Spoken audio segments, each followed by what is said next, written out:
കുണ്ടിരിക്കുന്ന നായർക്ക് വിളി വരിക എന്ന് പറയുന്ന പോലെ എനിക്ക് പെട്ടെന്നൊരു ഉൾവിളി ഉണ്ടായി. വേറൊന്നുമല്ല, ഇപ്പൊ മഴ ആയത് കാരണം മാങ്ങയ്ക്ക് വില കുറഞ്ഞത് കൊണ്ട് കുറേ മാങ്ങ വാങ്ങിച്ചു വെച്ചിട്ടുണ്ടായിരുന്നു. ആ മാങ്ങയൊക്കെ കൂടെ എന്തെങ്കിലുമൊക്കെ ചെയ്യണമല്ലോ. അപ്പോഴാണ് പുഡിംഗ് ഉണ്ടാക്കിയാലോ എന്നൊരാലോചന. അതാണ് ഈ പറഞ്ഞ ഉൾവിളി. മുൻപുണ്ടാക്കി വേണ്ടത്ര പരിചയമില്ലാത്തത് കൊണ്ടും പിന്നെ അതിന് വേണ്ട എല്ലാ സംഗതികളും കയ്യിൽ ഇല്ലാത്തത് കൊണ്ടും ഇത് എങ്ങനെയാവുന്നൊന്നും അറിയില്ല. ജസ്റ്റ് ഒന്ന് ട്രൈ ചെയ്ത് നോക്കാം. പഞ്ചസാര ഇടുമ്പോഴേ നെഞ്ചിനൊരു വേദന പോലെ. കാരണം ഇപ്പൊ എല്ലായിടത്തും ഷുഗർ കട്ടാണല്ലോ. നമ്മളിങ്ങനെ വാരിക്കോരി പഞ്ചസാര ഇടുമ്പോൾ അത് മനസ്സിനൊരു വിഷമമാണ്.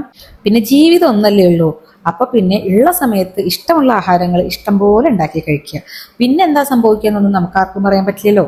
അങ്ങനെ യൂട്യൂബൊക്കെ നോക്കി പല വീഡിയോസ് കമ്പൈൻ ചെയ്ത് എന്റേതായ വേർഷനാണ് ഇത് കേട്ടോ.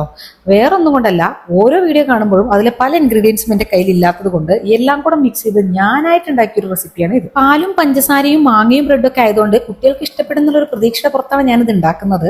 സാധാരണ പുഡിംഗ് ഒക്കെ പുഡിംഗ് ട്രേയിലാണല്ലോ സെറ്റ് ചെയ്യുക. എന്റെ കയ്യിൽ പുഡിംഗ് ട്രേ ഒന്നും ഇല്ല. അതുകൊണ്ട് ഞാൻ എനിക്ക് കിട്ടിയ 2 പാത്രത്തിനകത്താണ് ഇത് സെറ്റ് ചെയ്യുന്നത്. അങ്ങനെ ഇതാ നമ്മളെ പുഡിംഗ് ഒക്കെ സെറ്റ് ചെയ്ത് വെച്ചിട്ടുണ്ട്. ഇനി നമുക്കിതൊരു ഫ്രിഡ്ജിനകത്ത് 2-3 മണിക്കൂറൊക്കെ വെക്കാം. കുട്ടികൾ കാണാതെ വെക്കുക എന്നുള്ളതും ഒരു ടാസ്ക് ആണ് കേട്ടോ. അങ്ങനെ ഇതാ സെറ്റ് ചെയ്ത് വെച്ച മാംഗോ പുഡിംഗ് നമ്മൾ എല്ലാവരും ട്രൈ ചെയ്ത് നോക്കാൻ പോവാണ്. ഇത്തിരി മധുരം കുറവുള്ള പോലെ എനിക്ക് തോന്നി, പക്ഷേ എന്നാലും നല്ലതായിരുന്നു കേട്ടോ. കുട്ടികൾക്കും ഇഷ്ടപ്പെട്ടു.